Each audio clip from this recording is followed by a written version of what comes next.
Dear students, good morning everyone. Today we discuss about the topic exam 2.41. Last ஒரு topic some மட்டும் இருக்குது பாருங்கள் இந்த லெசனில் செகண்ட் லெசனில். இதில் a particle is in circular motion with an acceleration alpha is equal to 0.2 radius second power minus 1 அப்படின்னு சொல்கிறாங்க. ரேடியஸில் ரேடியன், ஓகேவா? அதாவது ஆக்சலரேஷன் ஆல்ஃபா, ஆங்குலர் ஆக்சலரேஷன் சொல்கிறோம் இல்லையா, ஆல்ஃபாவோட value 0.2 radian s power minus 1. Okay, now what is the angular displacement made by a particle at after 5 second ஒன்று. அடுத்த செகண்ட் கொஷின் இன்னொன்று, what is the angular velocity t at t is equal to 5 second. Assume that initial angular velocity is 0 அப்படின்னு சொல்கிறோம். Initial angular velocity எப்போவுமே ஒரு object வந்து ஒரு பார்ட்டிகுலர் ரொட்டேஷன் ஆச்சுன்னா அது 0வாக தான் இருக்கும். இப்போ என்ன சொல்கிறாங்கன்னா, ஆஃப்டர் 5 செகண்ட் அதோட வேல்யூ என்ன, அப்படி after T at T second T 5 seconds அதோட வேல்யூ என்ன, angular velocity value and angular displacement value என்னன்னு கேட்குறாங்க. So the initial angular velocity is 0 omega not that is equal to 0 அப்படின்னு சொல்கிறோம். ஃபார் த கிவன் கண்டிஷன் இல்லை, initial velocity is always 0.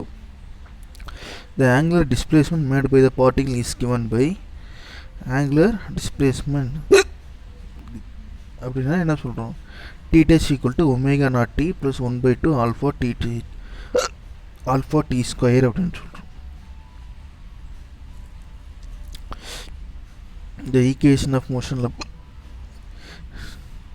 theta is equal to the kinematic equation for angular motion இருக்குல்ல, அதில் second equation பாருங்கள், theta is equal to omega naught t plus 1/2 alpha t square அப்படின்னு சொல்கிறோம். So theta is equal to omega naught into t into 1/2 into alpha into T square போடுறோம் formula. இதில் omega not அப்படிங்கிறது initial velocity 0 ஆயிரும். இப்போ 0 into T 0 plus 1/2க்கு 1/2 ஆல்ஃபாவோட value என்னது 0.2 ரேடியஸ். அப்போ 0.2வை என்ன பண்ணிக்கணும், 2 × 10⁻⁻1 போட்டுக்கிறோம். 0.2னால ஒன்று தான், அல்லது 2 × 10⁻⁻1னால ஒன்று தான். Next T square, T equal என்னது ஆஃப்டர் 5 செகண்ட் சொல்கிறாங்க, at the by the particle after 5 second. So என்ன பண்ணுறோம், 5 ஸ்கொயர் 25. இப்போ theta is equal to 2.5 radian போடுறோம். இன் டேர்ம்ஸ் அதை டிகிரியில் கன்வெர்ட் பண்ணுறப்ப 1 ரேடியன் ஈக்குவல் டு 57.27 டிகிரி. சரியா? இது எங்கே படிச்சிருக்கு, ரேடியன் டிகிரி ஸ்டார்டிங்கில் படிச்சிருக்குன்னு பாருங்கள், இல்லைன்னா ஃபஸ்ட் லெசனில் அதை படிச்சிருக்கோம். 1 ரேடியன் ஈக்குவல் டு 57.27 டிகிரி. இந்த 2.5ஐயும் 57.27ஐயும் மல்டிப்ளை பண்ணோம்னா 143 டிகிரி அப்ராக்சிமேட்டாக நமக்கு கிடைக்கும். சரியா? இதுதான் வந்து என்னது டீட்டா.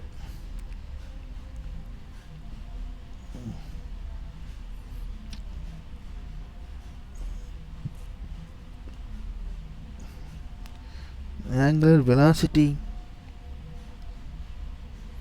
இது வந்து ஆங்குலர் டிஸ்பிளேஸ்மெண்ட் அப்படின்னு சொல்கிறோம். ஆங்குலர் வெலாசிட்டி எங்கே,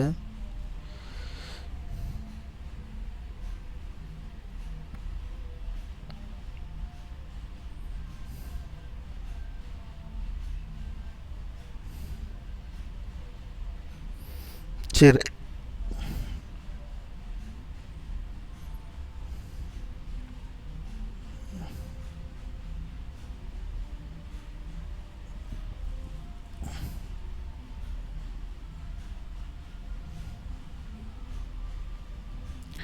சரி ரைட், ஓகே. இந்த கொஷின் இதோடு இருக்கட்டும். இன்னொரு டாபிக் என்னன்ட்டு நான் ஆங்குலர் டிஸ்பிளேஸ்மெண்ட்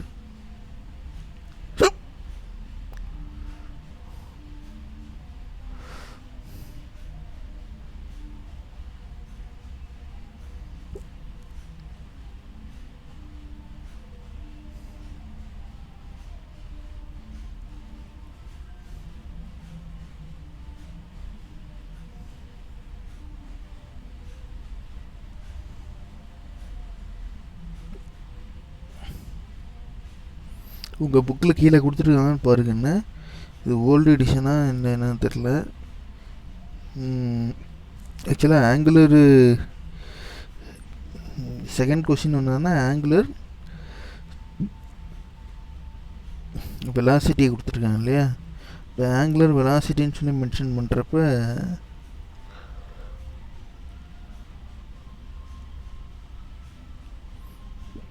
ஃபஸ்ட்டு ஈக்குவேஷன் வரும்னு நினைக்கிறேன். Omega equal to omega nought plus angular டிஸ்பிளேஸ்மெண்ட்னா செகண்டு, ஆங்குலர் வெலாசிட்டினா omega equal to omega nought plus alpha t இருக்குல்லையா, அந்த வேல்யூ போட்டு அப்ளை பண்ணி பார்க்கலாம். ஒரு நிமிஷம் இருங்க லெசன் ஸ்டூடெண்ட்ஸ். இந்த ஈக்குவேஷன் போய் கன்சிடர் பண்ணுங்கள். Omega is equal to omega நாட்டு ப்ளஸ்ஸு ஆல்ஃபா டின்னு போடுங்க.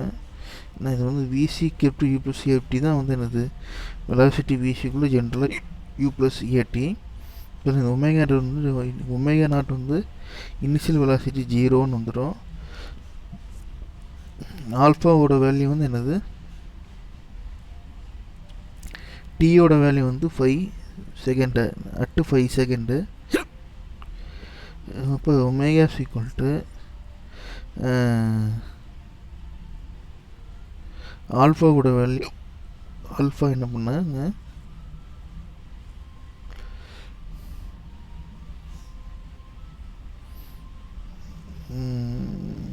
0.2, that is 2 into 10 power minus 1 போடுங்க. அப்போ 2 into minus 1, 2 into 10 power minus 1 into 25 போடுங்க, 5 போடுங்க சரியா. 2 into 10 power minus 1 into angular velocity 0ங்கிறப்போ ஃபஸ்ட் டைம் என்ன ஆகிடும் 0 ஆகிடுங்கன்னா 2 into 10 power minus 1 into டீயோட வேல்யூ வந்து என்ன பண்ணுங்க 5 செகண்ட் போடுங்க. அப்போ 2 into 5 10, அப்போ 10 into minus 1 0.1 வரும். அந்த 0.1 அந்த செகண்ட் ஈக்குவேஷன் நம்ம கொடுத்துருக்கல. செகண்ட் டைம் வச்சு நம்ம என்ன கண்டுபிடிக்கிறோம், அதாவது பி கொஷின் வந்து நமக்கு டெரைவ் பண்ணல, என்னுடைய புக்கில் டெரைவ் பண்ணல. உங்கள் புக்கில் இருக்கான்னு பாருங்கள். அதில் வேறு ஏதாவது டவுட் இருந்தாலும் நான் மறுபடியும் பின்னாடி பார்த்துட்டு அந்த டாப்பிக்கு டிஸ்கஸ் பண்ணிக்கலாம். ஓகேங்களா. நெக்ஸ்ட்டு சம்மரி வந்து ஏற்கனவே எழுதிட்டீங்க. சம்மரி கண்டென்ட் இது ரெண்டுமே ஏற்கனவே 4 பாயிண்ட்ஸை படித்து உங்கள் லாஸ்ட் கிளாஸ் இதை எழுதிட்டீங்க. இது என்னோட கான்செப்ட் பார்த்தோம் அப்படின்றத ஜஸ்ட் ஒரு ரிவைஸ் பண்ணிடுறோம். மோஷன்னா என்ன, டைப்ஸ் ஆஃப் மோஷன் என்னென்னு பார்த்தோம் இந்த லெசனில். Oscillator motion, vibrator motion, rotation motion, இதெல்லாம் ஜென்ரலாக மோஷன்னா என்ன, லீனியர் மோஷன், இதெல்லாம் டைப்ஸ் ஆஃப் மோஷன் பார்த்தோம். அதுக்கடுத்து ஃப்ரேம் ஆஃப் ரெஃபரன்ஸ் டிஸ்கஸ் பண்ணோம். Frame of reference Cartesian coordinate system பார்த்தோம். அதில் வந்து வெக்டர் ஸ்கேலர் பார்த்தோம். வெக்டர்னால் போத் மேக்னிடியூட் டைரக்ஷன் இருக்கணும், ஸ்கேலர்னால் ஒன்லி மேக்னிடியூட் மட்டும் இருக்கும். வெக்டருக்கு என்ன எக்ஸாம்பிள் வந்து பார்த்தோம், வெலாசிட்டி, டிஸ்பிளேஸ்மெண்ட், டிஸ்டன்ஸு, இதெல்லாம் வந்து வெக்டர். ஸ்கேலர்னால் only magnitude, mass, time, kilogram. அதுக்கடுத்து position vector, distance, displacement vector அதில் பார்த்தோம். ஓகேவா. பொசிஷன் வெக்டர்னால் ஆர்ஐ கேப், ஆர்ஐ வெக்டர், அது ஒரு x axis, y axis, z axis consider பண்ணுறப்போ இந்த ஆப்ஜெக்ட் வந்து இங்கேருந்து இந்த மாதிரி போயிட்டு இங்கே வந்ததுன்னா எக்ஸ் ஆக்சிஸ் எவ்வளோ மூவ் ஆகிருக்கு, ஒய் ஆக்சிஸ் எவ்வளோ மூவ் ஆகிருக்கு அப்படின்றது தான் பொசிஷன் வெக்டர்னு பார்த்தோம். அப்புறம் டிஸ்டன்ஸ் அண்ட் டிஸ்பிளேஸ்மெண்ட் வெக்டர்னு பார்த்தோம். அப்புறம் கால்குலஸ் வந்துன்னா இன்டெக்ரல் கால்குலஸ், டிஃபரன்ஷியல் கால்குலஸ் பார்த்தோம். இன்டெக்ரல் கால்குலஸ் அப்படின்னா என்ன formula, differential integration formula use பண்ணுறது. இந்த இன்டெகிரேஷன் ஃபார்முலா யூஸ் பண்ணி என்ன பண்ணோம், இந்த velocity time graph, velocity acceleration graph, அந்த s s equal to u t plus half a t square, equation motion, எல்லாமே ஈக்குவேஷன் ஆஃப் மோஷன் எல்லாமே இந்த கால்குலஸ் மெத்தடை யூஸ் பண்ணி தான் கால்குலேட் பண்ணோம். ஓகேவா. இன்டெகிரேஷன் அப்படிங்கிறது இதுதான். இது நல்லா ஞாபகம் வச்சுக்கோங்க. அதுக்கடுத்தது velocity, average velocity, speed, average speed, இது எல்லாமே பார்த்தோம். இது ஒவ்வொன்றுக்கு டெஃபினேஷன் இருக்குது. 2 மார்க் கொஷின் 3 மார்க் கொஷினில் கேட்பாங்க, பார்த்துக்குங்க. அதுக்கடுத்து ஆக்சலரேஷனில் வந்து பார்த்திங்கன்னா circular motion it constant acceleration, uniform circular motion, non uniform circular motion, இது எல்லாமே பார்த்தோம். சரிங்களா? யூனிஃபார்ம் சர்க்குலர் மோஷன்னா ஆப்ஜெக்ட் வந்து rotation in a constant velocity, that is known as uniform circular motion. இந்த பையன் அந்த ராக் வச்சு சுற்றிட்டு இருக்கான் இல்லையா, this is example for uniform circular motion.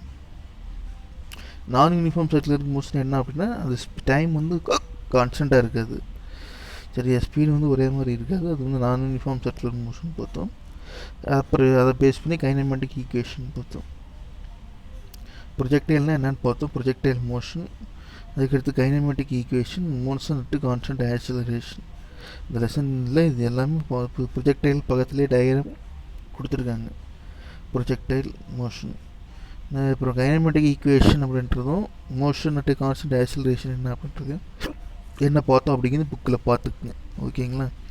அதுக்கடுத்து ஆவரேஜ் ஆக்சலரேஷன், அதுக்கும் டெஃபினிஷன் ஸ்டேட்மெண்ட்டு பார்த்துட்டோம். ஆக்சுவலாக ஒவ்வொன்றுக்கு நான் மீனிங் சொல்கிறதுக்கு எனக்கு டைம் வந்து பத்தாதுக்குன்னு சொல்லிடலாம். பட் இருந்தாலும் வந்து என்னது இதெல்லாம் ஏற்கனவே பார்த்ததுனால அந்த டாப்பிக்லாம் என்னன்ட்டு இந்த லெசன் என்ன பார்த்தோம் அப்படின்ட்டு ஓவராலாக ஒரு ரிவ்யூ. அதுக்கடுத்து இந்த 1 மார்க் கொஷின் மல்டிபிள் சாய்ஸ் கொஷினும் நியூமரிக்கல் ப்ராப்ளம்ஸ் என்ன பண்ணுறேன் நான் அடுத்த கிளாஸில் ஃபர்தராக நாளைக்கு வரக்கூடிய கிளாஸில் அதை பார்க்கணும். தேர்ட் லெசன் பாருங்கள், laws of motion. Laws of மோஷன்னா என்ன அர்த்தம் அப்படின்னு தமிழில்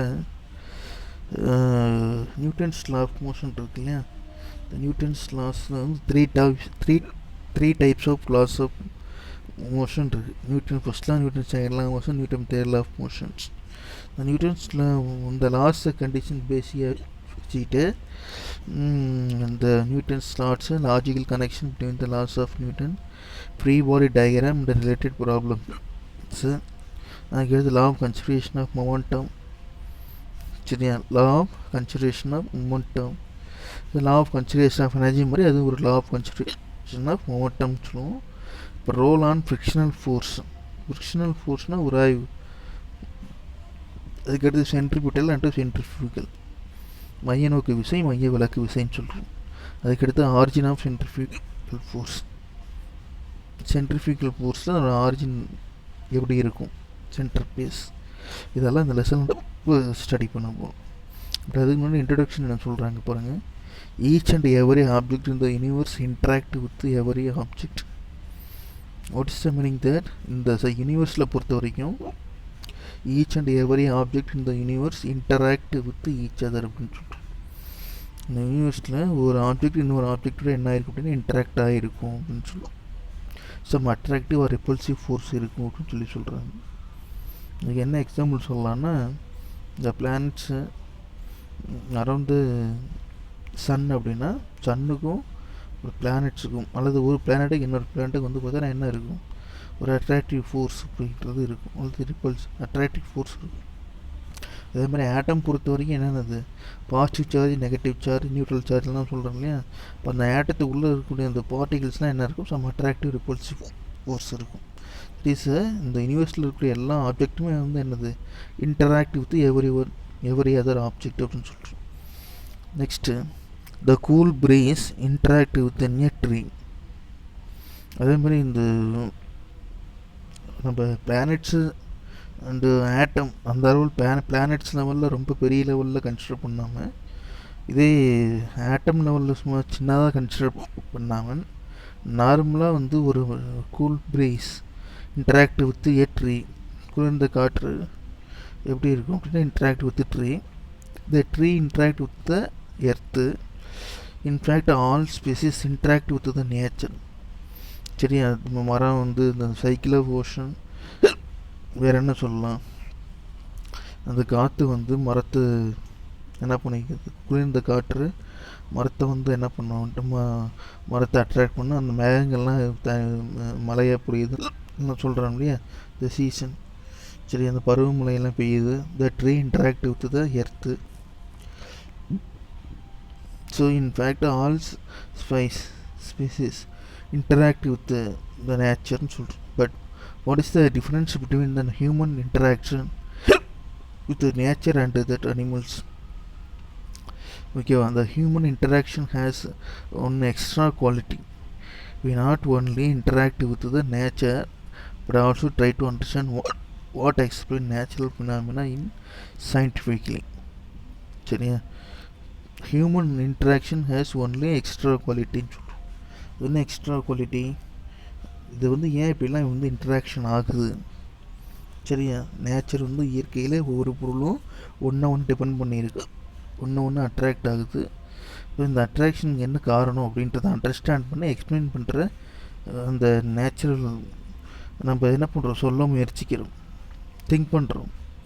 சரியா, அந்த கேரக்டர் வந்து ஹியூமன் இருக்குது. ஏன்னா நம்மள்கிட்ட 7வது அறிவா 8வது அறிவா என்ன ஒன்று சொல்கிறான்ல சூரியன், நம்மள்கிட்ட 6வது அறிவு இருக்குது. அதனால் நேச்சுரல் ஃபினாமினா அப்படின்னு சொல்கிறோம். இதெல்லாம் நம்ம என்ன பண்ணுறோம், ஸ்டடி பண்ணி எக்ஸ்பிளைன் பண்ணுறோம் அப்படின்னு சொல்கிறோம். இது நமக்கும் இந்த இயற்கைக்கு என்ன சம்பந்தம், நாமளும் என்ன பண்ணுறோம், இன்ட்ராக்ட் ஆகி போகிறோம். ஏன் எதுக்கு அப்படின்னு சொல்லி என்ன பண்ணுறோம், நம்ம கொஞ்சம் கொஷின் கேட்டு டிஸ்கஸ் பண்ணுறோம். அதான் பின்னாடி சொல்கிறாங்க பாருங்கள். In this is history mankind the most curiosity driven scientific questions asked was what about the motion of the object, how things move and why things move. Surprisingly, these simple questions have paved with the way development early civilization up to the modern technological era of 21st century. சிம்பிளாக இங்கே ஒரு object இருக்குதுன்னா how things move, அது எப்படி move ஆகுது, ஏன் move ஆகுது, why things move, what is the surprise, அங்கே என்ன சர்ப்ரைஸ் இந்த சிம்பிள் கொஷின் எல்லாத்துக்கும் என்ன பண்ணுறாங்க, have powered to away from the development from the earlier civilization to the modern technology area of 21st centuryன்னு சொல்லிட்டு. இந்த history mankind the most curiosity driven scientific question asked was the motion of the object அப்படின்னு சொல்கிறோம். Scientific என்ன சொல்கிறாங்க, most of the curiosity driven to scientific questions ask about the motion. ஒவ்வொரு ஆப்ஜெக்ட்டுமே move ஆகுது, மோஷன் கண்டிஷனில் இருக்குது அப்படின்னா அதுக்கு என்ன ரீசன் இருக்கும் அப்படிங்கிறது என்ன பண்ணுறாங்க, எப்படி, ஏன், எதுக்கு அப்படின்னு சொல்லிட்டு என்ன பண்ணுறாங்க, ஹியூமன் நேச்சர் வந்து மைண்டை திங்க் பண்ணுது. அப்படி திங்க் பண்ணுறப்போ அதனுடைய விளைவு இந்த 21ஆம் நூற்றாண்டில் சயின்ஸோட டெவலப்மெண்ட் அதிகமாக இருந்தது. That is modern technological and area அப்படின்னு சொல்லிட்டு. The objects move because something pushes pull R.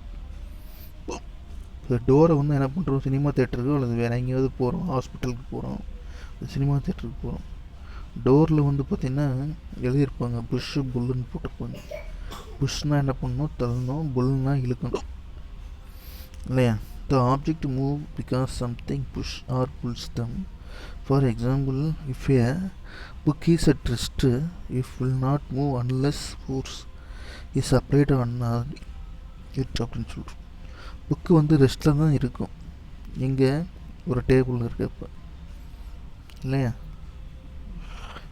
இப்போது எக்ஸ்டர்னலாக ஒரு ஃபோர்ஸ் அப்ளை பண்ணுற வரைக்கும் it is continuous at rest அப்படின்னு சொல்கிறோம். In other words, to move an object, force must be applied on it. About 2500 years ago, the famous philosopher Aristotle said to that the force cause motion. சரியா, இல்லை force causes motion அப்படின்றது அது நாம் apply பண்ணக்கூடிய விசையானது விளைவை ஏற்படுத்தும் அப்படின்ற, இயக்கத்தை ஏற்படுத்தும் என்றார். The statement is based on the common sense.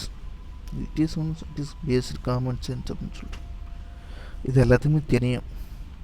But Aristotle அப்போ சொல்கிறப்ப எல்லோரும் புதுசாக ஆச்சரியமாக பார்த்தாங்க.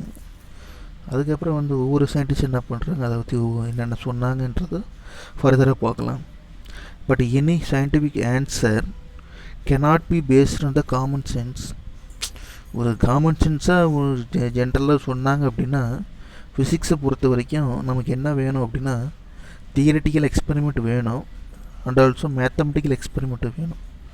நியூட்டன்ஸ் என்ன பண்ணார், அது தியரிட்டிக்கலாகவும் மேத்தமெட்டிக்கலாகவும் என்ன பண்ண முடியும், எக்ஸ்பிளைன் பண்ண முடியுமோ அப்படின்னு சொல்லி பார்த்தாரு. அதனால தான் அந்த லாஸ் ஆஃப் மோஷன் டைட்டில் பொறுத்த வரைக்கும் நியூட்டன் கான்செப்ட் தான் ஒபே பண்ணாங்க. So but the scientific answer cannot be based on the common sense. We endorsed with a quantitative experimental proof. In the 15th century, Galileo is changed Aristotle's idea by doing this series of experiments. He said to force not required to maintain motion. சரியா, force வந்து it's not a require to maintain motion அப்படின்ட்டு. Force கண்டினியூஸாக ஒரு object மேலே apply பண்ணணும் அப்படின்னா அது மெயின்டைனாக ஒரு மோஷன் வந்து மெயின்டைன் மோஷன் தேவையில்லை அப்படின்ற மாதிரி சொல்கிறார். அவர் எதை வச்சு சொல்கிறாரு அப்படின்னா, யாராவது திங்க் பண்ண முடியுதுங்களா? கலீலியோ என்ன கண்டுபிடிச்சார், அவர் தான் ஃபஸ்ட்டு உலகம் உருண்டை அப்படின்ட்டு சொன்னார். இந்த பிளானட்ஸ் எல்லாம் அவர் தான் என்ன பண்ணார், பிளானட்ஸ் எல்லாம் என்ன பண்ணார், அவர் தான் கண்டுபிடிச்சார். 9 கோள்கள் இருக்குது, சூரியன் குடும்பம் இருக்குது, அதெல்லாம் பிளானட்ஸ் பற்றி அவர் தான் ஸ்டடி பண்ணார். ஸோ அவருடைய கான்செப்ட் பிரகாரம் அரிஸ்டாட்டிலோடைய ஐடியா என்ன அப்படின்னா, ஒரு ஆப்ஜெக்ட் வந்து மூவ் ஆகணும்னா அதுக்கு ஃபோர்ஸு தேவை, ஃபோர்ஸ் அப்ளை பண்ணால் தான் அது மோஷன் இருக்குன்னாரு. இங்கே கலீலியோ என்ன சொல்கிறார், அப்போ சூரியன் இருக்குது, சூரியன் பக்கத்தில் எர்த் இருக்குது, அது சில்வர் இருக்குது, கலீலியோ மதர் பிளானட்ஸ்லாம் இருக்குது, அங்கே யார் தள்ளுறாங்க, அங்கே ஏதாவது ஃபோர்ஸ் நம்ம கொடுத்தோமா அப்படின்ட்டு இவர் கொஞ்சம் கிராஸ் கொஷின் கேட்க ஆரம்பிச்சிரு. இவருடைய கான்செப்ட் பிரகாரம் வந்து என்னது, ஃபோர்ஸ் வந்து என்னது, he said to force is not required to maintain force to maintain மோஷன்றார். இங்கே சம் டைப்ஸ் ஆஃப் ஃபோர்ஸ் இருக்குது, அந்த ஃபோர்ஸ் இஸ் நாட் ரெக்வயர்ட், தேவையில்லை, அது வந்து நேச்சுரலாகவே இருக்கும் அப்படின்றாரு. ஓகேவா? So Galileo demonstrated his own idea using the following simple experiment. When a ball rolls from the top an inclined plane, the bottom, after reaching the ground, move some distance and continuous to move another inclined plane of same angle inclined as shown in figure 3.1a. By increasing the smoothness both inclined planes, the ball reaches almost the same height h from where it is was released L1, the second L2, that is 3.1b. Okay, ஆக்சுவலாக உங்களுக்கு புரியணுங்கிறதுக்கோசரம் என்ன பண்ணேன்னா பிளானட்ஸை பற்றி சொன்னேன். பட்டு அவர் சிம்பிளாகவே ஒரு experiment கீழே சொல்கிறாரு. அது என்னென்னா, ஒரு எல் ஷேப்பில் என்ன பண்ணியிருக்காங்கன்னா, எல் ஷேப், இதுதான் எல் ஷேப்பு.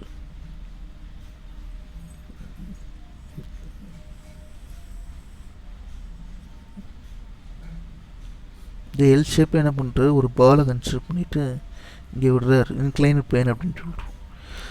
இந்த பால் ஹைட் எவ்வளோ தூரம் போச்சோ அந்த இது கொஞ்சம் இப்படி போயிட்டு ஆப்போசிட்டில் என்ன வந்து என்ன ஆகுது போகுது, பட் ஆனால் சேம் ஹைட்டு போகலை.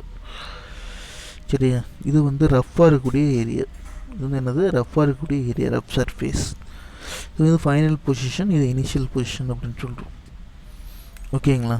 நெக்ஸ்ட்டு, இது சர்ஃபேஸ் ஏரியா வந்து ரொம்ப நைஸ் ஸ்மூத் சர்ஃபேஸாக இருந்தது அப்படின்னா, இந்த ஆப்ஜெக்ட் இங்கேருந்து இப்படி விடுறப்ப இங்கே போயிட்டு அதே ஹைட் என்ன ஆகுதுதான், ஈக்குவல் ஹைட் வந்து கிராஸ் ஆகுது. Initial position and final position equal height cross ஆகுது அப்படின்னு சொல்கிறாரு.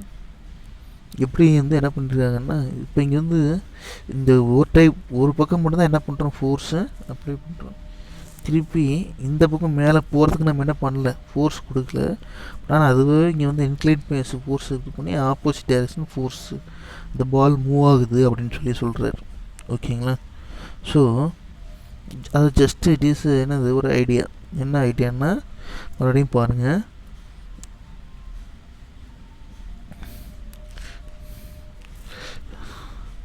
when a ball rolls from the top an inclined plane அப்படின்னு சொல்கிறோம். இன்க்ளைன்டு பிளேன்னா என்ன அர்த்தம், ஒரு சாய்வாக ஒரு பர்டிகுலர் ஆங்கிள் டு இட்ஸ் பாட்டம்னா மேலே வந்து கீழே விட்றோம். After reaching the ground, just